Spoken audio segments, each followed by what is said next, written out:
Sports to the Bone family, greetings, greetings, greetings. Back at it again, and it is a rainy day. Yes, man.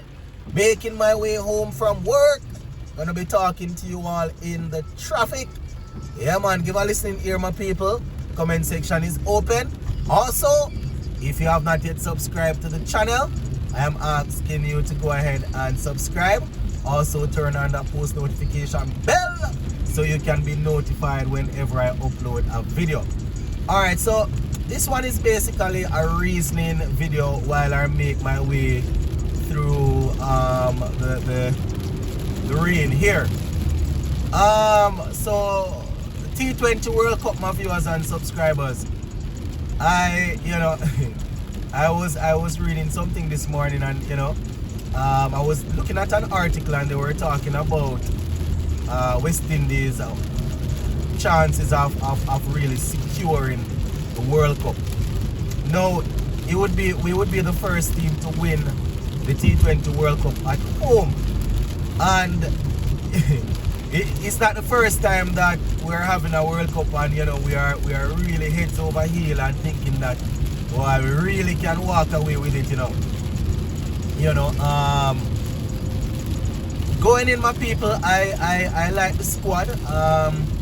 Looking at all that we have to offer in the Caribbean in terms of the players that we have, I don't really have a bag of problem with this squad. I have said it before, but I still think that this squad,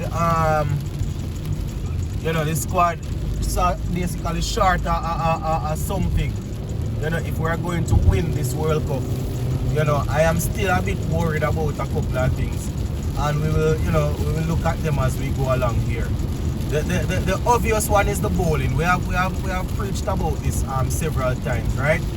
We preach about how the bowling look and the fact that batsmen will probably have to score over 200 all the time, right? But one of the things that I was looking at is the amount of guys that we have in the team. They're almost the same type of players. So I am saying that at least one or two of the someone like a Shea Hope, or if Chase is in the team, or Brandon King, one of those guys will have to be the one the one to settle down and bat majority of the overs, because the others, I was explaining to someone on a live show that it's good when we have people striking the ball at over 180, 190, 200, but how long are they going to bat? If we have 5 men in the team, and for argument's sake, 5 of them striking the ball over 150, if them come and bat 5 ball each, really benefit us too tough, if you all understand what I'm saying. We want somebody who wants to make sure that, while we're not saying that we want a batsman to settle down and just rotate strike only, you understand? Obviously we wouldn't be saying that, but that is something that I think that even the last 3 or 4 T20 series that we were a part of, we won quite a few series under Captain Robman Powell. But one of the things that we need to understand is that we have seen where the team would have slipped to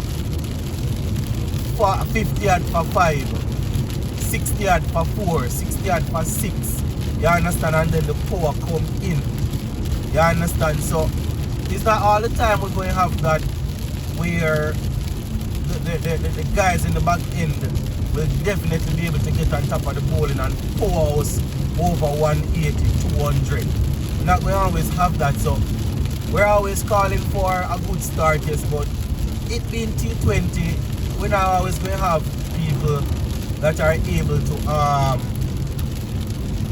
be consistently averaging 30 or 40, 30 or even high 20s at the top of the order. It's not something that really happens often.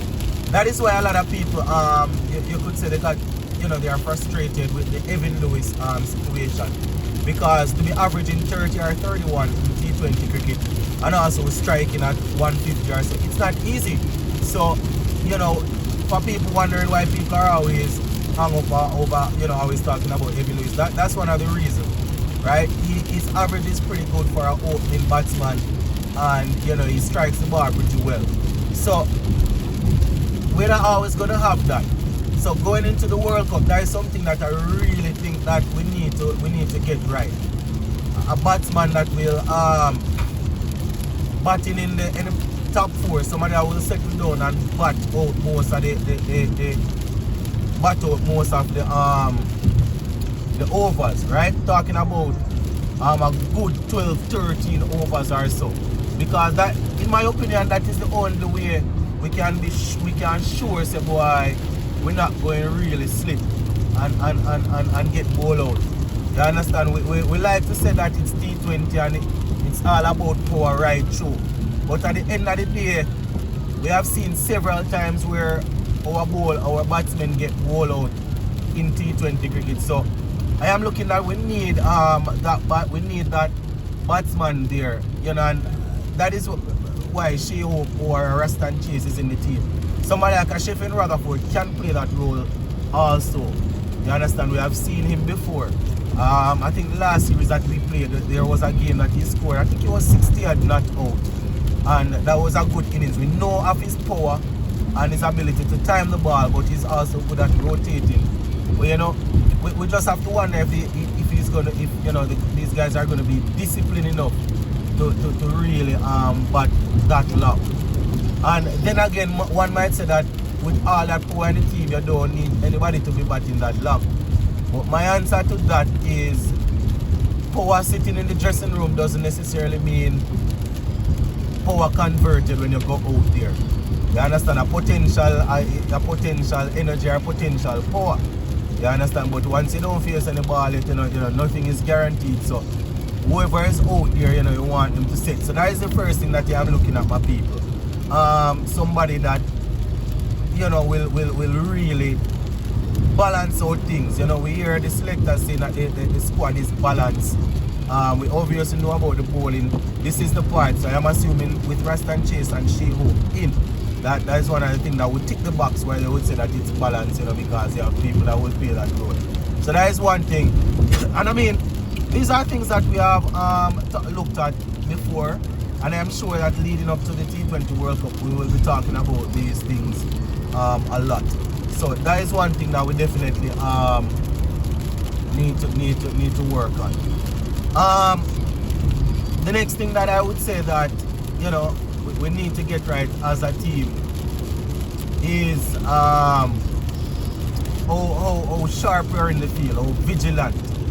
You understand? And if we look at the players, they talk about players fitting roles, and one would say that Fabian Allen would be the best fielder in the squad, and that would be his role. But I like to tell people that a man can take a catch and win their game, yes, or cut off a couple of balls that would be going for 4 and win your game.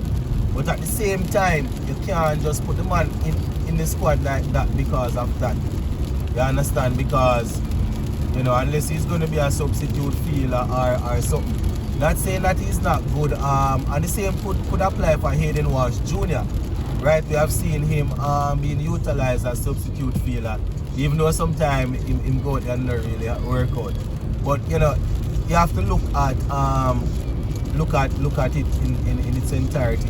So even though Darren Sammy and Desmond Haynes, they are talking about roles, we have to look at the feeling part as everybody playing their role when it comes on to being in the outfield, right? So that is just something that I wanted to touch on a little bit. Another thing that going into this World Cup that I think we really need to tighten up on, we need to make sure that everything is good. When it comes on to, well, this is mostly gonna have to do with the captain and his senior players. You understand? Reading the conditions and knowing when to switch away from the plans that you had going into the game. Obviously, going into a game, you're gonna have plans, right? you're gonna be saying to yourself, well, this is what we're planning to do, and we're looking to get this done. We're looking to bowl these bowlers at this particular time, right? You have to be able to, you have to be a critical thinker, thinking on the spot. So that is something that we want to make sure that we have pinned down. Because when it comes on to winning, my people, when it comes on to winning a championship, it's a lot of things that will have to come together and work correctly for you to win that championship, if you understand what I mean. You know, one of the things that will probably benefit West Indies is that we have guys in the squad that they have captained at different levels, and probably more often than not you will have 2 or 3 people on the field that would have captained before. Nicholas Pooran, right? Shea Hope, the ODI captain, that is 2. Ravman Paul was the captain, 3. Jason Holder, captain West Indies at the test and different level for how long, that is 4. And who else am I missing? We have people that captain at the youth level and all of that, but just looking at this level, 4 or 5 people that would have captain at the international level that you're going to have at all times. So obviously all of them are international, all of them are professional players, so you expect them to be knowledgeable, but you will have that group. You understand? Every World Cup or every campaign, you will have to have a group, a core set of players that, you know, will really I don't want to say win you the title, because my soul like the others and their contribution not important, which is not the case. You understand? So that is something that I'm looking at. You understand? The leadership group. You want to see clear leadership out there. You understand? Nothing left to chance. And in truth and in fact, when Ravman Powell is leading, I haven't really seen much problems when it comes on to that. You know, but at the World Cup, you can't get it wrong. Teams will smell any sort of weakness or problem in your team, and they will sniff it out. You understand? They will stamp it out. So that is something that we need to get, right? The leadership. And as we continue our reasoning while I am moving here, my people, the coach Darren Sammy, right? Darren Sammy, sometimes, you know, it would appear as if Darren Sammy is the one off the field captain in the game. But, you know, when it comes on to a major tournament, you still want to know that you don't want to seem as if your captain isn't sailing the ship, right? But at the end of the day, it's an all hands on deck situation, right? Anybody that can chip in to make sure that everything work. You understand? We have to make sure that we have that.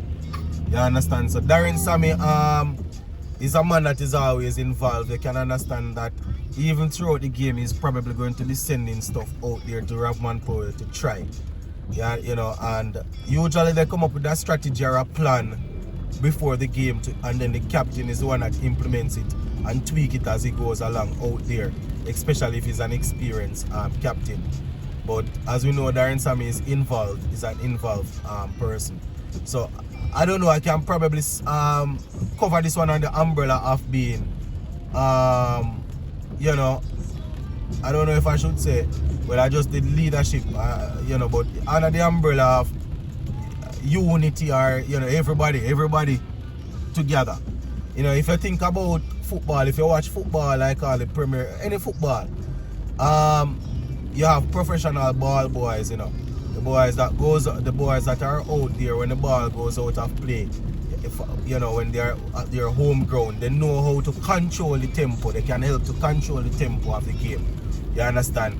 If their team is on a fast break, they can quickly throw the ball, get the player, let them take a quick throw and go in. Right? If their team is on the back foot, you understand, they can pass in the ball slowly or even try and put another ball in the field.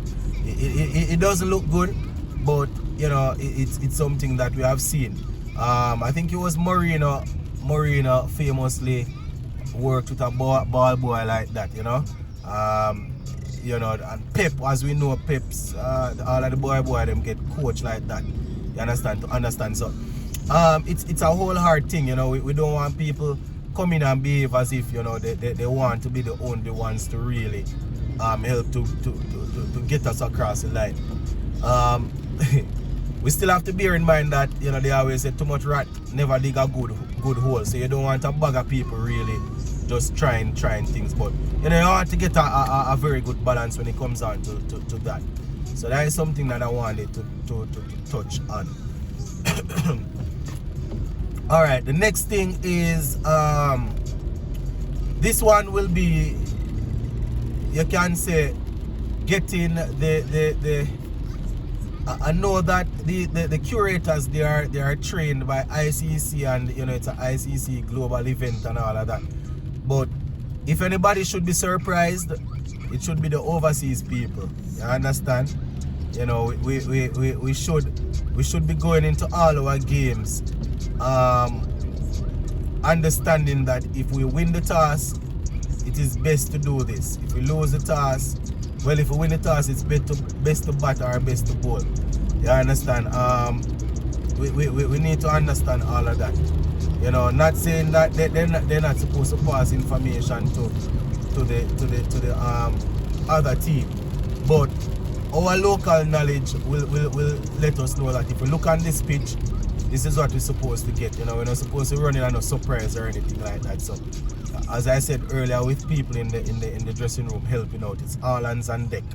You understand? So, there is something that we want to see, you know. Conditions not being surprising. So yeah, there are a lot of things out there, my viewers and subscribers, that we can talk about as it relates to you know, getting our act together for this World Cup and going as far as possible. I think it was a live show that we did when I said that, you know, we need to win the first 3 games. We have, I think it's Papua New Guinea and Uganda, and then we have Afghanistan and New Zealand, probably not in that order, but it's obvious that we need to win the first 2 games, right? We definitely need to win the first 2 games, win them as with as big a margin as possible, and then the 3rd game, we have to win the 3rd game. You understand? We definitely have to win the 3rd game. Whoever is the 3rd team that we play, if it's New Zealand or Afghanistan.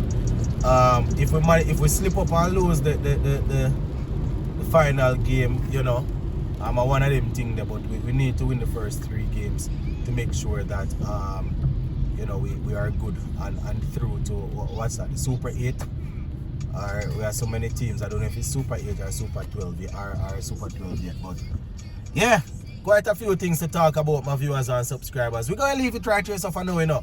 Next time we go live, we will definitely be touching on these again. Big up on yourself and stay safe.